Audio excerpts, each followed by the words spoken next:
The journey on the path of life has not been a walk in the park for Muhyiddin Hamza, popularly known as Abedi Pele.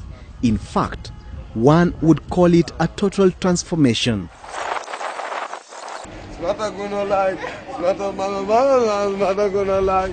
In the year 2010, Muhyiddin Hamza was celebrating at Shauri Moyo slums following his miraculous survival after taking an illicit brew which left 22 of his colleagues dead.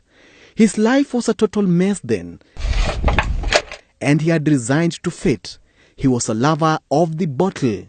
Sauti mimi nashtuka tu nimeamka na sikunywa hata chai na nashtuka nimeingia pale. Nimemeza mara hiyo.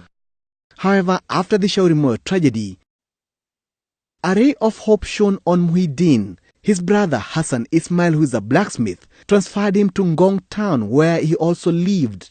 Kichwa changu mimi niliamua tu na nikaamua kunyoa kabisa. Nikaamua nianze maisha mengine mpya. Nikawa hiyo mambo ya urasta nikaeka kando.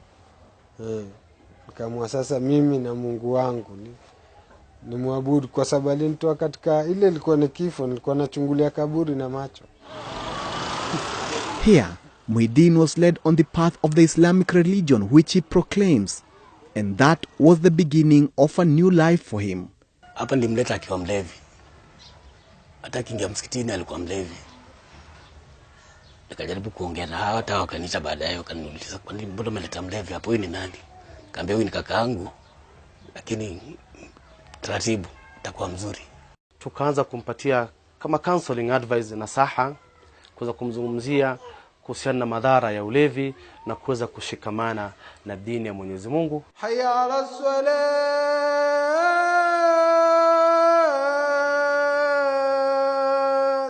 Muhyiddin, or Abedi Pele if you like, was soon appointed to the post of Muadhini at the Ngong town mosque. La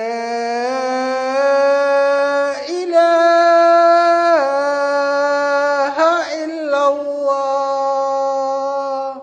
His assignment being to make the rallying call for faithful to attend prayers. Mungu anaweza toa mtu mbali.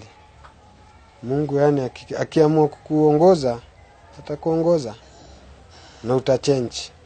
Muhyiddin also started a family whom he now lives with at the mosque compound. Tukajaliwa sasa huyu ni mtoto wa kwanza, wa pili sasa huyo ana siku 7. Wa pili amezaliwa last Sunday. From a reckless drunkard to a trusted Muslim faithful, Muhyiddin is a living testimony that where there is will, there is always a way. Franklin Masha, K24 in Ngong.